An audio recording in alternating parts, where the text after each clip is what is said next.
So guys, today we're talking about the Radix platform, and I'll be talking about the developer perspective on two fronts: the simplicity of development and then the sustainability of development. Let's start with the simplicity of development. Traditional blockchains like Ethereum and the rest of them, they require you to learn a system-specific language like Solidity or Viper in order to develop smart contracts to build decentralized applications. And there are errors with it. There are errors like overflow errors, and if you know about smart contract errors, and apart from the problem of errors, there is the additional cost of um, of doing things like auditing. And you have to audit with static, constant, hacking, and as a Pele and the rest of them. So, and that is an extra burden. But we're not saying whether you use Solidity or not, you are not supposed to do it, or audit, you're supposed to do audit, irrespective of the language you're using, even if it's HTML. Now, with Radix, there is simplicity of the languages.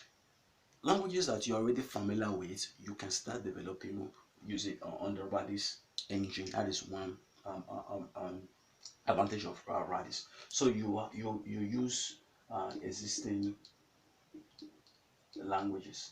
Then the next thing again is the issue of Radix components and catalogs.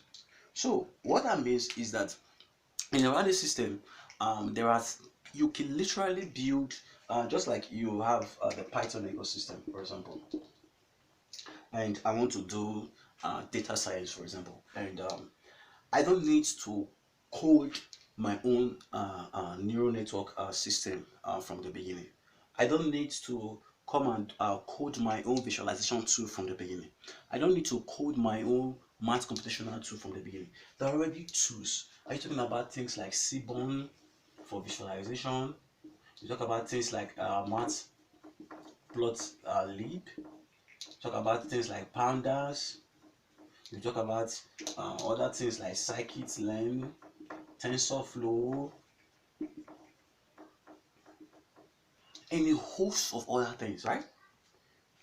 In the same vein, it's how they are pushing for the Radix platform, the component in the catalog. So when you're coming to build, you say, well, I need to build X, and you check out. Somebody has already designed something to make X easy for me. You just plug it into your system and you continue from there. That is one thing about the Radix platform. The next thing is sustainability. Sustainability, it's not just enough that you design a platform, whether it is useful or not. People most of the times are predators, especially most of the investors and the rest of them.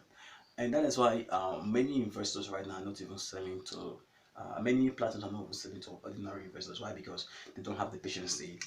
They buy a coin and they're asking when is it going to list, when is it going to move, and the rest of them. So sustainability is, we're not talking about today. 2 3 years from now, when the tokens have been distributed, because you can assign for marketing, and when tokens have been distributed, everything has been distributed to everybody. Want to keep the platform going. And I was thinking, for example, Ethereum right now, I heard that the miners make almost uh, millions of dollars every single millions of dollars every single day. Now, if a certain percent, let's say X% of it, goes to sustainability, grants, marketing, community, blah blah blah, events, and the rest of that, the platform will be more better. So, and you were hearing projects, people like Andrew Kronje and the rest of them saying, we are facing issues because we don't have money to develop the platform. To avoid all that, if you are a developer and you build this system, and definitely the application you built uh, we use tokens to actually for people to actually access the platform. If you build into the system and say this is called dev royalties, which royalties are allowed, if you build into the system. So let's take for example your platform has a number of users and it can generate a minimum of, let's take let's be considerate, the value is $10,000, and you say 10% of it, 10% goes to dev royalties or sustainable development. It means that if we keep these values every single day, it means that you are getting $1,000. every single day. And by the end of the year, after 1 year, you are getting $365,000.